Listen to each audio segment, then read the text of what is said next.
Welcome to Due Diligence. In honor of Women's History Month, we have a special episode today about what it's like to be a female CEO, featuring a panel with Jen Randall, CEO of Maestro, and Leigh Ann Sayen, CEO of the Peterson Company. We hope you enjoy. Welcome, everyone, to the first Sleeping Giant Capital Women Leadership event. Very cool. So I'm Doug Lepisto, co-founder and managing partner here at Sleeping Giant Capital, along with Derek McIver, my fellow co-founder and managing partner. So we're excited to have everybody here today. I think it's a really great opportunity to engage the community around empowering women to be owner-operators. And that's what we're looking to do at Sleeping Giant. My name is Jen Randall, and the company that I am with, CEO of, is Maestro, located right downtown here in Kalamazoo. Leigh Ann Sayen, CEO of the Peterson Company. So we wanted to start from what is it like to be a woman CEO? And we're going to look at two paths. So Jen founded and started a company, and Leigh Ann bought a company.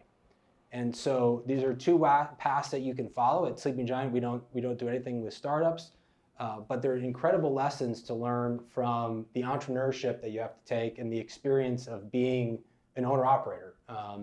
And so Jen Randall is co-founder and CEO of Maestro, a learning innovation company in Kalamazoo. Jen is a professional culture creator and people booster. She believes the reason we're all here is to learn and grow. Prior to Maestro, she was a sales leader at Johnson & Johnson and actually started her career as a middle school teacher. She lives in Kalamazoo with her husband and their two sons. Fun fact, she was raised on a farm in Indiana. Chicken farm. Lots of chickens. So we have Leigh Ann, and I'm going to mispronounce it. Sayen. Yep. I should know this. It's okay. Leigh Ann Sayen is president of the Peterson Company, a Kalamazoo-based company specializing in the development of innovative ingredient solutions for companion animal applications. Dogs and cats, really, but companion animal is the word. Okay. Leigh Ann is a Kalamazoo college grad, majoring in economics, and went on to grad school studies. I went to K as an undergrad, so grad school studies in food science at Michigan State. Leigh Ann lives in Portage with her partner and two children. So we didn't give you guys these questions in advance, so you don't even know where we're going, do you? We got a snapshot. You got to get a snapshot. Yeah. Okay. All right. So I think the first question that we wanted to focus on is what is your perspective on reconciling, two truths?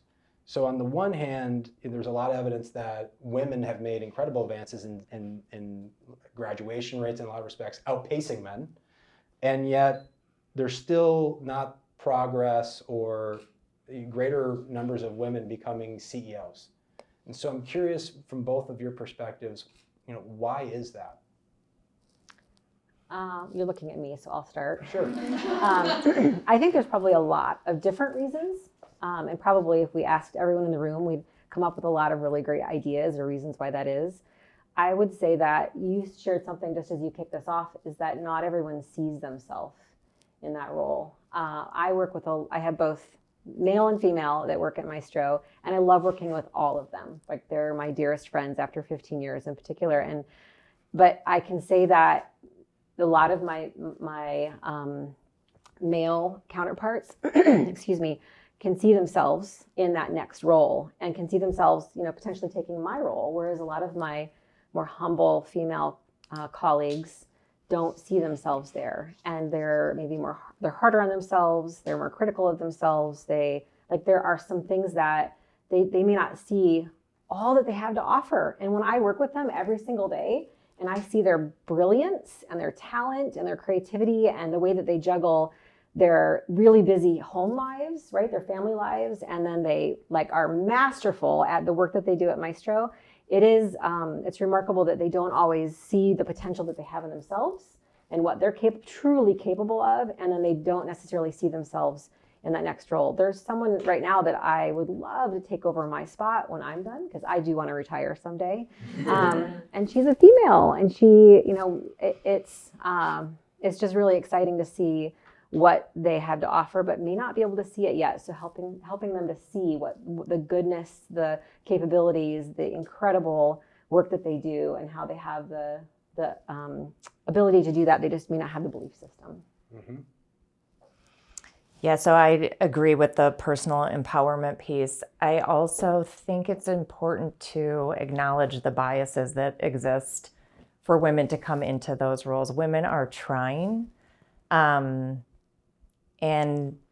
the truth is that the power is mostly held by men. And so until we fully understand the biases that we're up against, it's really hard to move into that space. The space needs to be opened up. And there is responsibility that rests with women, but there's a lot of responsibility that rests with men in that arena. And to acknowledge and give language to, and it's not even intentional all the time, of course, but giving the language to the biases that are held so that we can address them. And we can say, hey, we are brilliant, we are smart, we can juggle all of these factors, and we can move into this space and do it probably better, but equally as well as is being done. And that is a tougher spot, because I do see, I'm thrilled with how many younger women are here.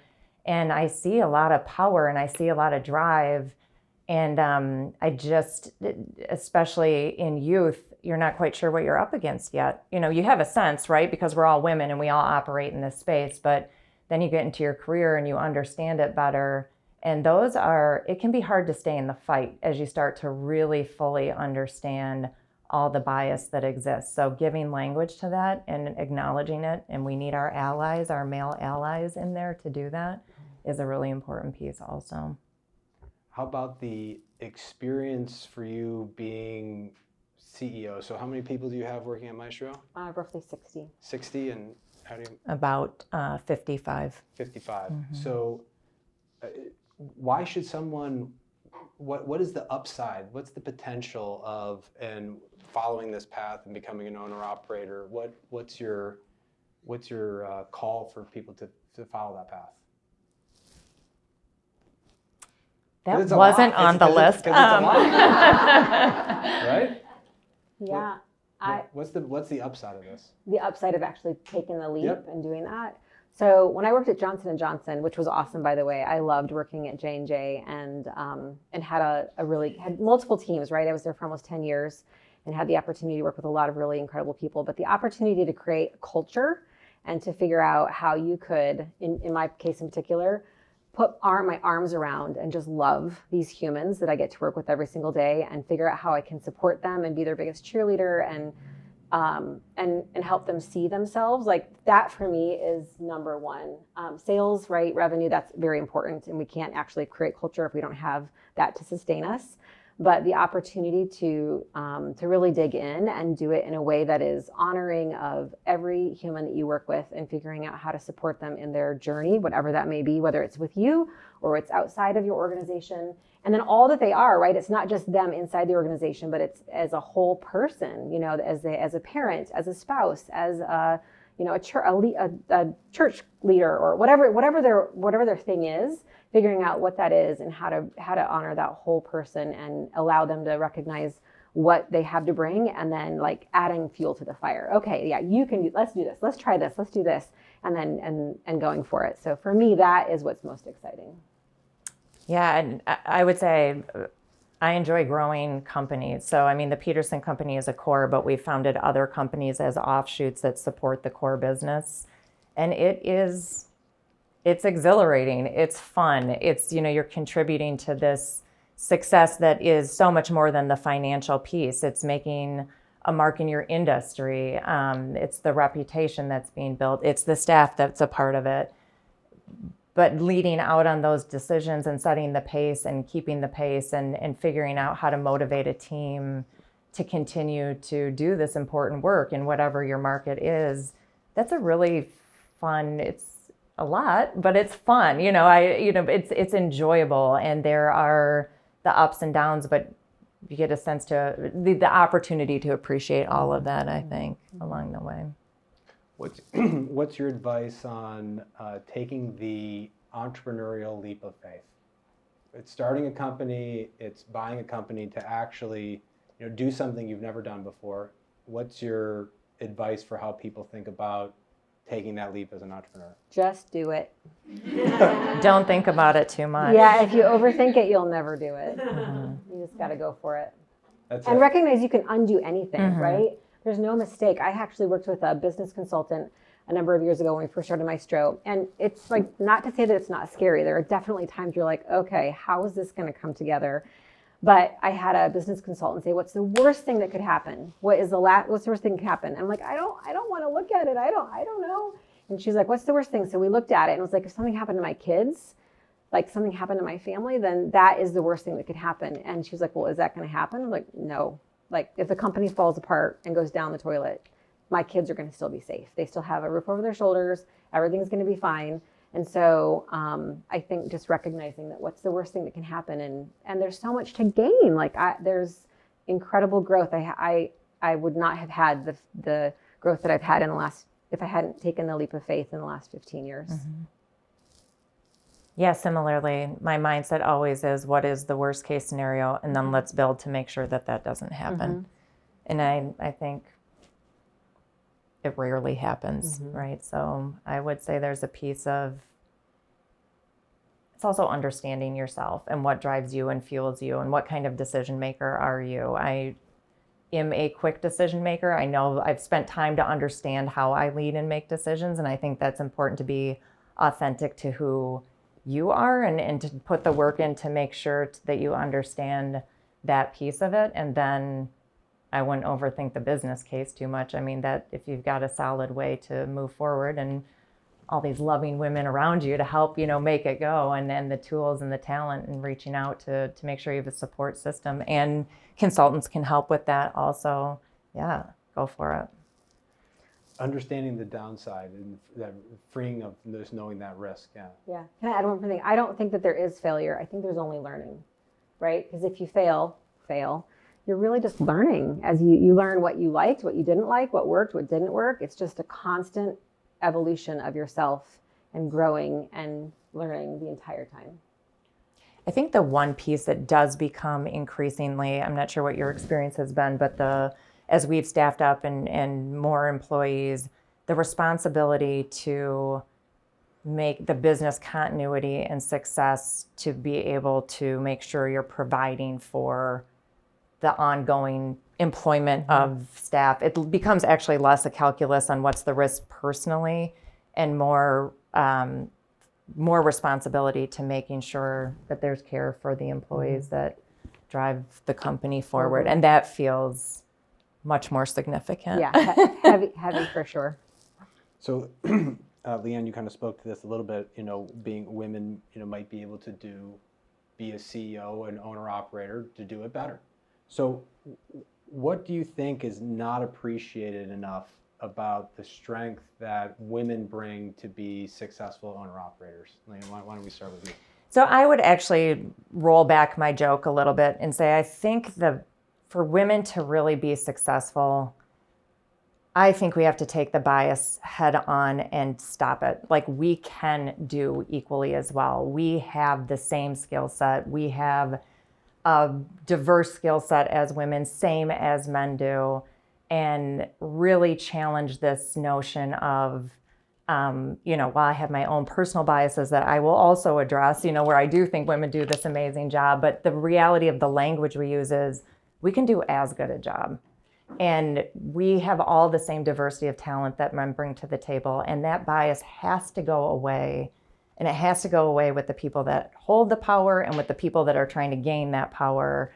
So we can just talk about, I would love this image of, when I think of a CEO, I'm thinking of men, women, people of color. Like, I'm not thinking of the white guy anymore. And I'm not thinking about what talents he holds versus what I hold, because we all have the same talent. We can all do it. The playing field just isn't quite as available for everybody. And so we've got to start deconstructing all of that to just move into this space. This is my opinion. I would say, I think your question was around characteristics. Well, is there anything that's not appreciated enough about a skill set or a trait that you think women may be from your experience that you can bring to that role? Yes, I definitely think so. I think there's a lot of traits, but the one that I would point out, the one that I would point out is I think that women are natural nurturers, right? That is just part of our DNA, whether you have children or you don't have children.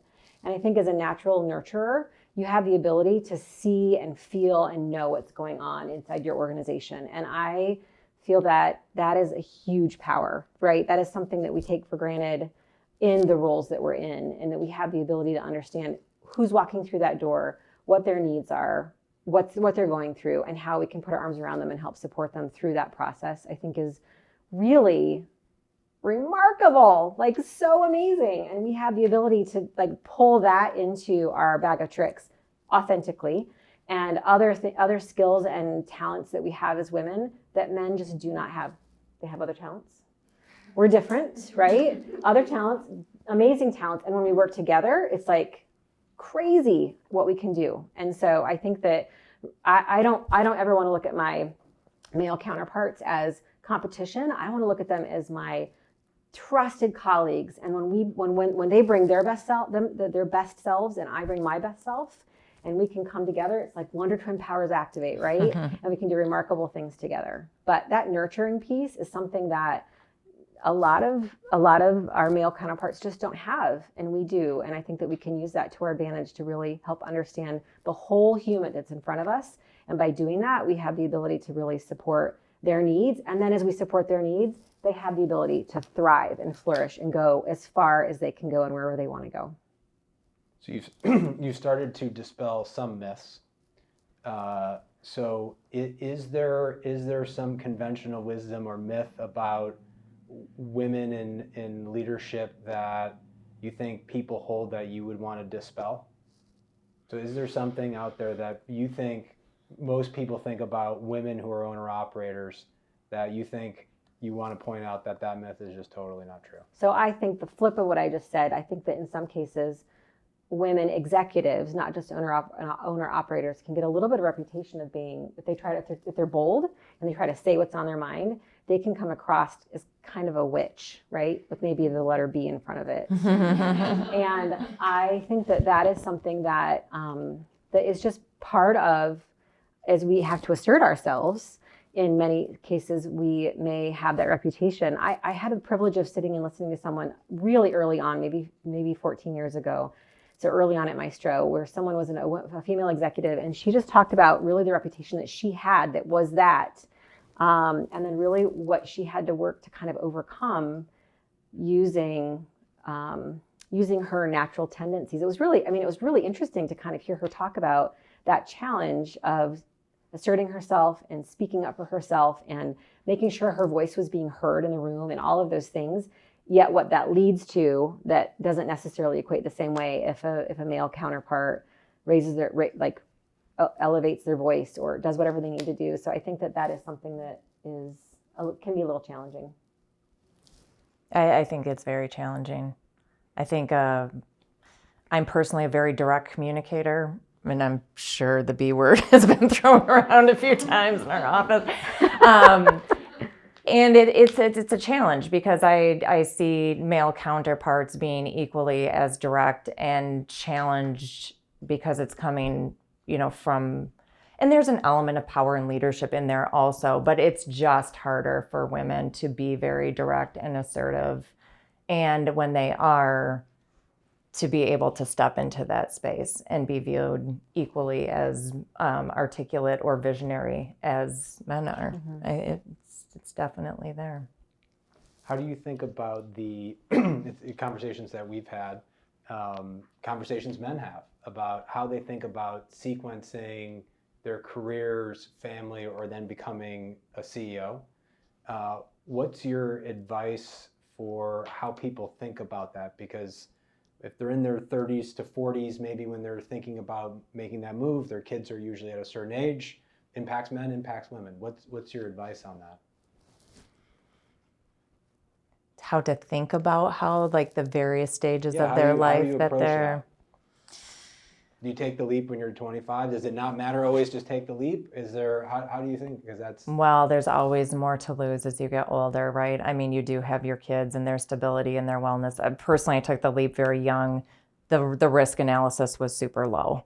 So, I think you have to think that through. It again comes to that analysis of what's the worst thing that could happen. Something to your kids or their stability or well-being is going to factor into time of life when you take that kind of leap. If you can do it younger, it's certainly the time to do it.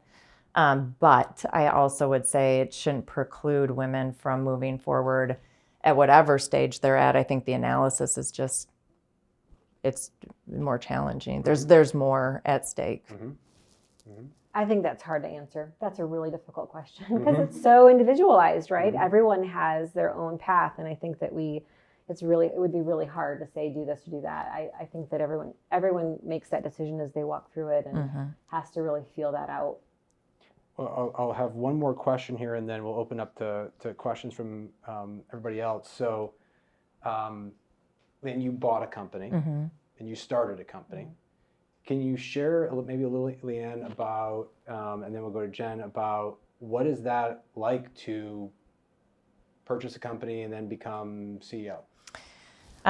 So, I mean, the benefits of purchasing a company is that there's a proven market concept already. Somebody wants your product, is buying your product, and that takes away that challenge, the business is working. So, and there is a book of business and there's reputation and some of those things that when you're starting up, well, many of those things when you're starting up that have to be thought about, they're already there. So I appreciated that piece of it. I think the challenge is, at least for me, to be able to afford to buy the business, I had to grow the business, and it had to grow pretty quickly and pretty steadily to make that calculus work. And so a lot of energy was put into de-risking that component to be able to successfully buy the business and grow it and then continue its growth trajectory. And not that you don't have to grow a startup business, but to be able to make the people whole to be purchasing it from, and to fulfill the debt obligation that growth has to be there. And Jen, how about from your experience, what is it like to found and grow a company now to 60 people? Interesting every day. It never ends. For those of you that are already in business, you know that it's just constant, right? And it's constant. And I co-founded, so I want to make sure that we get that clear. I was a co-founder at Maestro, and I did have a male counterpart that I bought out a couple of years after we co-founded because we started another company, which is really common with entrepreneurs. We have lots of brilliant ideas, and we can't keep ourselves from doing something new. So we did that, and I bought him out, and I forgot the question. So we're just like, what is it like starting a company? I mean, we have young people in the audience. What is it? Yeah. It's thrilling, and it's really exciting. You wear lots of hats, and you hope to slowly give them away so that you can get down to your favorite ones. It's not just a favorite one because you're constantly shuffling, and sometimes you got to put them back on, even if you thought you gave it away permanently. COVID really brought the hats back. Oh, yeah. COVID was the closet got open and they were being tossed back. Seriously.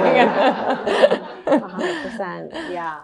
But it is, the reward is unbelievable. It's so fun to be able to really have control, may not be the right word, but just really the ability to shape what you have in your mind, what your vision is, and to bring on the right talent and to figure out how to work at that talent and grow as you're going through the whole process. It's really amazing. What are your thoughts on the flexibility of being a CEO compared to that of a corporate employee? I struggle with it personally. I think I shared that at our first advisory meeting that because there is truth to it. And certainly there's flexibility to make decisions and to prioritize differently or shuffle time around, and you're at the top, right? But you also, it's important to set the example, and the balls can't drop. So I don't know how to articulate that in this idea of flexibility, probably Kaya could do it better than I can because she sees me at home. But I mean, there's this piece of it. It always feels, I feel a lot of responsibility to the company, which can make it challenging to be present in the moments that I guess, yes, I'm there for the family, but, I have half a mind to this has to get done tonight. And that is unique to the top. We have a senior leadership team that carries a piece of that burden, but then we really try to pull that burden off our staff beyond that team. And in some ways there may be an hourly fix there, but I think the flexibility to leave the job when they leave the building, which we want for them, is more readily available. So yeah, there is, but no, there's not, so I think it's a challenging question.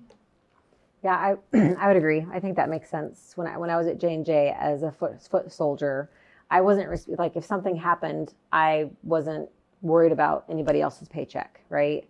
But as the CEO, if something's not going well or not going in the way that you need it to go, then suddenly you have to be concerned about what that looks like and how that impacts everyone. And so, yeah, there are always, I think it's also hard to answer that question because the fact that those of us that are in the room that are high responsibility, and I would imagine that there's a lot of us in this room that are high responsibility, that it doesn't really matter what role you're in, you are going to take it on, and you're going to take it on and do it to the best of your ability. And then you're going to put that on yourself. Have you utilized any mentors in your career, and how would you advise others to seek them out? I wish I would have more, to be honest. So I was younger when I entered into the Peterson Company, and then I purchased it from my dad. So like when I came in, I was sharing with somebody earlier, I was like the fourth employee. Now we're 55. I kind of put my head down and worked. And I wish I would have had a little more vision to accept and reach out for mentorship. And I would definitely encourage that to happen because it's nice to know. It happens naturally through a career because you meet people that you trust to bounce ideas off of, but it's not for me, it wasn't like a, prescripted type of thing. And I think I would have benefited from it. So I would utilize it if it's available. I still do and would to this day. I think that's so true. It's kind of like having a really good group of friends that you just make naturally as you're out in the world. And then you figure out which friend you call on when you have that specific need or that specific ask, right? You don't ask all your friends the same question. You know who's able to provide that value in various relationships. I have a business coach that was introduced to probably in 2008, so just after we started Maestro. And she is like, I can call her anytime, and she's just really incredible. And I rely on her for various needs when I feel like I just need a really good sounding board, whether it's for my own personal junk that I'm working through, or whether it's something related to like human resources and I want to think through, like, this is what I'm thinking, here's what I've thought through, like, push back on me, help me understand what I'm missing. Do you have a senior leadership team? I do. Yeah. Mm-hmm. Yeah. Did you always know that you wanted to be a CEO? Did the fact that it's a male-dominated world ever hold you back, or did it drive you? I did not know that I wanted to be a CEO. I actually was going to head to law school after K College, and so this opportunity presented itself. So there was never any pressure in our family to come into the family business until my dad couldn't sell the business, and then all of a sudden, I looked like a viable choice for him. And really at one point he said, in the ag business, there just aren't women. So it's not that you're not an intelligent person. And you'd have to meet my dad because he's not as horrible as that comment sounds. But he was like, you just can't do it. You should go to law school. And then he had this epiphany of not being able to sell the company. And I was invited in. And once I tasted it and saw it, it was clear to me. Another thing I really like about being a CEO is having insight into the whole business. I mean, it's so, and I try to communicate that across our team. And some people want to know and some don't. And some things can be shared and some can't. But for those that enjoy to have the whole picture available to them, that is an exhilarating thing also. So once I came into it and understood the opportunity, then I knew I wanted it. But if you had asked me upon graduation, I would not have said that. I just didn't know. I really didn't know. No idea. I wanted to be a teacher, and I loved teaching. I would still be teaching. I was a middle school math teacher, and I'd probably still be teaching if my now 23-year-old hadn't come into the world 2 months in advance of the scheduled plan that I had for him. And it just kind of changed everything from there. So. Did you teach in Portage? No, I was in Arizona, Flagstaff, Arizona. I was just asking because I went Yeah. to West Middle School. Yeah, that's a great school. And I'm 24, so My kids went there as well. That would have been about the right time. That's when I would have been teaching. How do you deal with women's stereotypes and comments in the business world? Ignore them. Just be yourself. Lots of people can have lots of thoughts, and that's okay. That's their thoughts. Yeah, it's not so overt, but it happens. You know, I'm a big fan and talk with Kaya constantly, I think for women in particular and, you know, people who aren't at the top of the power chain, death by 1,000 cuts is real. And it's harder to call out, and there's some flexibility and adaptability in there and ability to see and understand when those kind of comments are being made or where it can influence decisions or opportunities for the company, which I would say is, for me personally, one of the most frustrating things to come to have great opportunities for the company and to come into contact with decision makers who don't want those kind of, they like the decision or they like the opportunity, but they want it to come from a man and not from a woman. And it has real tangible financial benefits for the company. That's challenging. It's frustrating. I get frustrated by it. I don't know exactly what to do about it, but I get frustrated. I sit here and I hope that it changes. That's what I do. How do you handle self-doubt in your position? You get a really good coach. And you take care of yourself. Mm-hmm. I think that one of my mentor, my business coach, and then, long time ago, was like, Jen, you have to fill your own bucket, right? If you are looking for other people to fill your bucket and you're looking for other people to give you those affirmations and whatever it is you think you're doing in trying to receive that back from others, it's just like there's like a hole at the bottom of the bucket. And no matter how much goes in there, it's just going to be empty all the time. And so you have to learn how to fill your own bucket. And for me, that looks like self-care. That looks like getting up at 5:30 and getting to the gym and doing all the things that no one is there with me. It's just my time, and figuring out how to take care of yourself so that you have all that you need when you need it. Yeah, I think there's absolutely the things that Jen is saying, and it's knowing yourself also. What is it that is what causes my self-doubt? You know, as I understand that better, I had a lot of self-doubt about acquiring my dad's company. So I felt like a lot of opportunities were being handed to me because I was the daughter of, you know, the gentleman who ran it. He didn't found it, but who ran it for years. I had to get over that. It's really strange for me. I feel like when I'm in a meeting or I see the opportunity or I'm in conversation with something that's significant for our company, the self-doubt kind of goes away. It's after the fact, when I have a chance to think about it or leading up to it, that I am in my head beating myself up every which way till Sunday. In the moment, it's okay for me. Now that's like, those are many years ago. I've reconciled that, you know, I celebrate the success of growing the company, and it doesn't even look anything like it did when I bought the company anymore, but it takes work. Mm-hmm. And business coach, therapy, trusted partner, that group of friends that you can count on for what you need. But the work does have to come from within to a certain degree to figure out, how am I going to get over this piece of it? And there's a lot of help that can come along with that. I don't suggest to just sit in a dark room and figure it out, you know, but it is challenging. It really is challenging. That's where the growth comes from. Mm-hmm. And that's what's so fun, when you can look back at your own personal progress on that journey. Yeah. Do you love what you do and where your career ended up? Yeah, even on the hardest days. Yeah. And there are many. It's not a cakewalk, but on the hardest days, if I'm asked that question, I actually had a friend ask me that just 2 weeks ago, like, are you still happy? And I'm like, I love what I'm doing every day. Mm-hmm.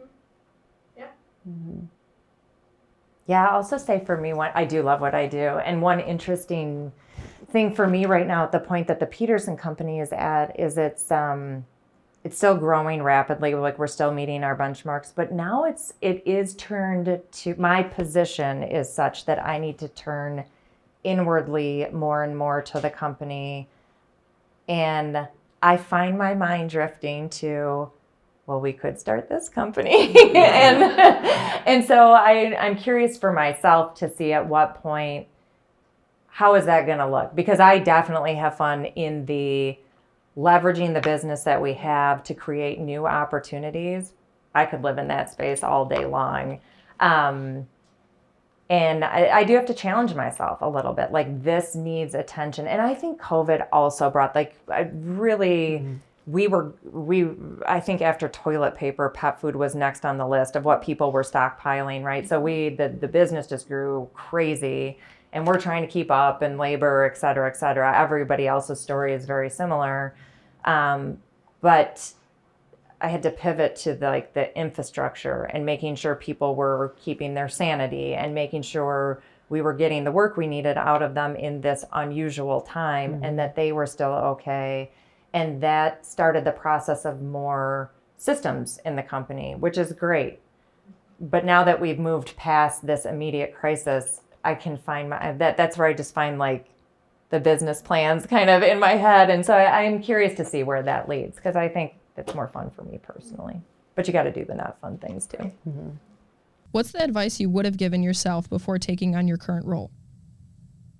Shed the self-doubt, trust my decisions more. Mm-hmm. But that's really, really hard to do. Mm-hmm. Yeah. That's a good question. I mean, I think similarly, believe, right? Believe you can do it. Believe in yourself. Believe in your team. Believe it's possible. It's my password, actually. That word, believe. It'll get you into everything. I started a nonprofit. I'm not kidding, actually. I started a nonprofit production called Lamb of God. I don't know if any of you have tickets for this Saturday. Our performance is at Miller Auditorium. Sorry for the plug.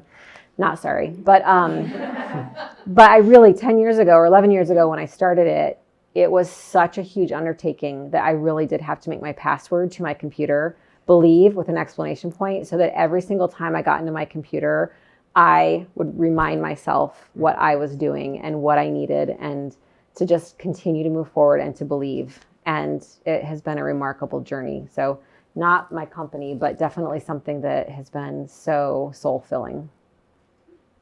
I do think coming back to your question about flexibility, so that answer to me does inspire where the flexibility does exist because I think you do meet people, you have an income level and a network that develops that allows for participation or starting nonprofits in community that you may not know about or have time for or care about as much if you didn't know your staff and see what their circumstances are. There's flexibility that comes in a different way. It may not be time necessarily, but this opening of doors of where you want to spend your time and allocate time. Yeah, that does come forward, I think. Any other? So I guess I would just conclude with this. It is kind of awe-inspiring that you've started with no employees and now you have 50? 60? And you started with 5 and now you have 50?